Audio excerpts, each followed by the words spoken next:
Assalamualaikum warahmatullahi wabarakatuh. Selamat pagi anak-anak ibu semuanya. Semoga anak-anak ibu berada dalam keadaan sehat walafiat.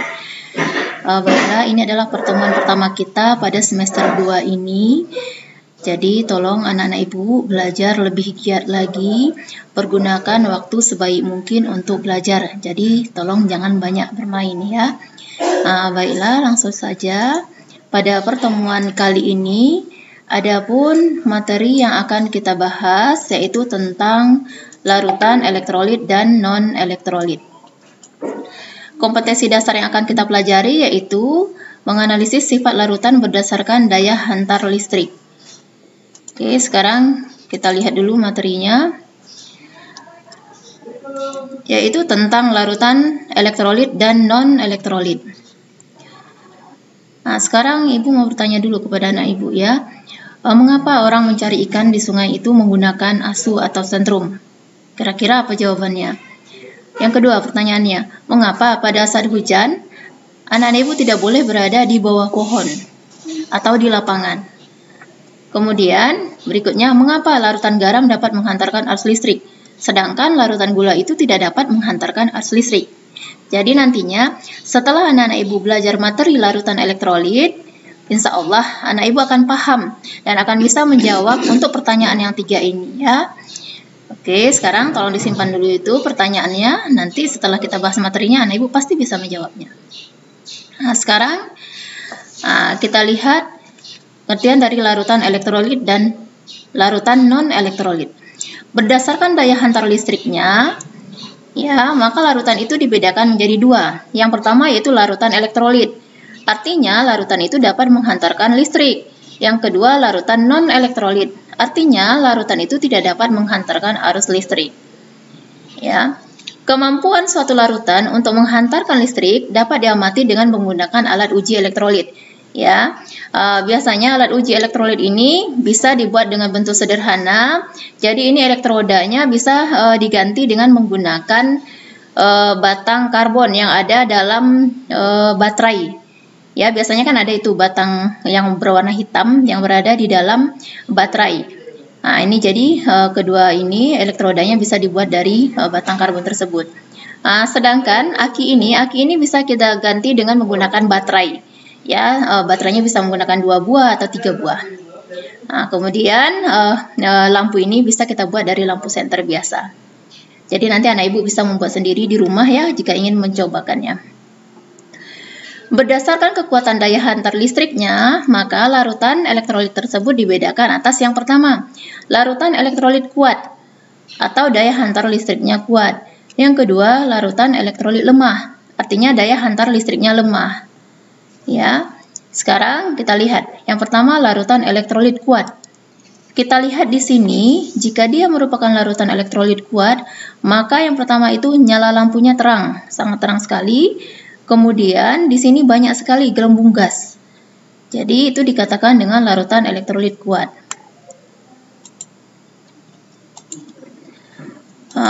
Kita lihat. Jadi larutan elektrolit kuat itu ditandakan dengan satu adanya gelembung gas, kemudian yang kedua nyala lampu yang terang. Nah, jadi ini merupakan gejala larutan tersebut, ya, yang merupakan daya hantar listrik kuat. Ya, dikatakan juga dengan larutan elektrolit kuat. Jadi, mengapa dia dikatakan dengan larutan elektrolit kuat? Ya, karena pada larutan elektrolit kuat ini seluruh molekulnya terurai menjadi ion-ion. Atau bisa diartikan ion-ionnya bergerak bebas. Atau diartikan juga dengan terionisasi sempurna.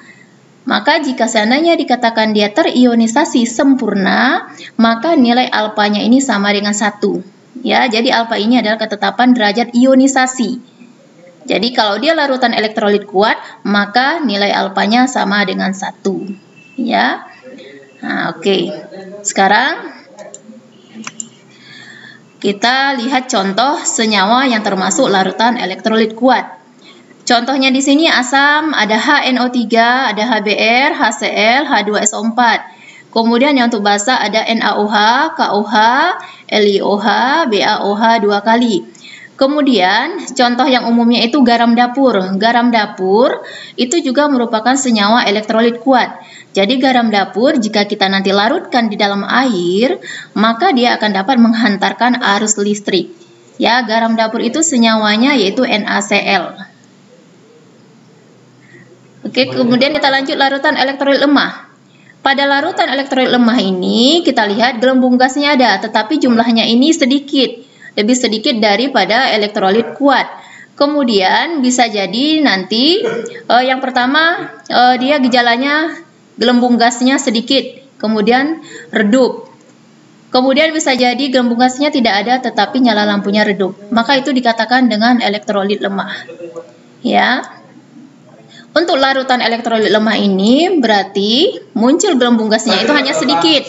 Kemudian nyala lampunya redup atau mati. Berarti dikatakan dia dengan larutan elektrolit lemah. Kemudian kita lihat mengapa ya dikatakan dengan larutan elektrolit lemah. Berarti hanya sebahagian molekulnya saja yang terurai menjadi ion. Berarti tidak semuanya. Dia dikatakan dengan terionisasi tidak sempurna, di mana nilai alfanya lebih besar dari 0 dan lebih kecil dari 1. Ya, jadi jika dia elektrolit lemah, dikatakan dia terionisasi tidak sempurna. Jadi hanya sebahagian saja yang menjadi ion-ion. Oke, kita lihat. Untuk contoh senyawa yang termasuk elektrolit lemah ini bisa dilihat di sini. Untuk asamnya H2CO3, HF, CH3COH, HCOOH. Ya, ini CH3COH ini dalam kehidupan sehari-hari kita sering disebut dengan cuka. Ya, atau asam asetat. Kemudian untuk basanya NH4OH, ALOH 3 kali, kemudian ZNOH 3 kali. Ya. Kemudian ada juga yang dikatakan dengan larutan non-elektrolit. Ya, larutan non-elektrolit, dia tidak memiliki gelembung gas, jadi gelembung gasnya itu tidak muncul. Kemudian lampunya tidak menyala. Artinya molekulnya tidak mengalami peruraian menjadi ion atau tidak terurai menjadi ion. Maka bisa diartikan tidak terionisasi. Nilai alfanya sama dengan 0. Ya, untuk contohnya yang pertama yaitu larutan gula. Ya, C6H12O6. Kemudian urea, CONH2 2 kali. Kemudian alkohol. Ini adalah contoh umum bisa kita temukan dalam kehidupan sehari-hari. Jadi gula, urea, alkohol itu merupakan larutan non-elektrolit atau tidak bisa menghantarkan arus listrik. Oke. Jadi mudah bukan ya anak ibu ya. Ingat, larutan elektrolit dibagi dua. Satu elektrolit kuat, yang kedua elektrolit lemah. Ya, elektrolit kuat berarti bisa menghantarkan arus listrik. Lemah bisa sebahagian, kemudian yang non-elektrolit tidak dapat menghantarkan arus listrik. Kemudian, ini contoh ya, contoh larutan elektrolit dalam kehidupan sehari-hari. Ya, yang umum dalam kehidupan sehari-hari. Yang pertama yaitu garam dapur. Ya, senyawanya NaCl. Jenis ikatannya dia ionik. Semalam kita sudah belajar ya tentang jenis ikatan. Kemudian hasil pengamatannya lampu menyala terang. Kemudian timbul gelembung gasnya itu banyak. Jadi garam dapur ini masuk dalam kategori elektrolit. Ya, elektrolit di sini sebenarnya dia masuk kategori elektrolit kuat. Jadi kalau dibedakan dia elektrolit kuat.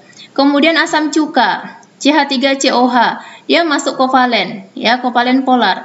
Lampu menyala. Ya, lampu sebagian dia ada yang menyala, ada juga yang tak menyala. Tapi dia timbul gelembung gas.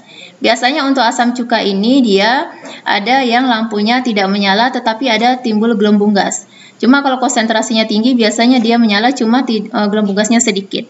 Maka dia dikategorikan elektrolit lemah. Yang ketiga gula. Untuk gula ini dia masuk dalam kategori kovalen non polar.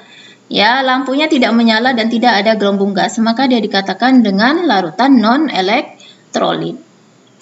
Oke. Jadi tolong kita lihat lagi, kemudian kita lihat lagi berdasarkan perbedaan ya larutan berdasarkan daya hantar listrik tadi. Kita ulangi lagi, yang pertama elektrolit, yang kedua non-elektrolit. Yang pertama yaitu elektrolit dapat menghantarkan arus listrik.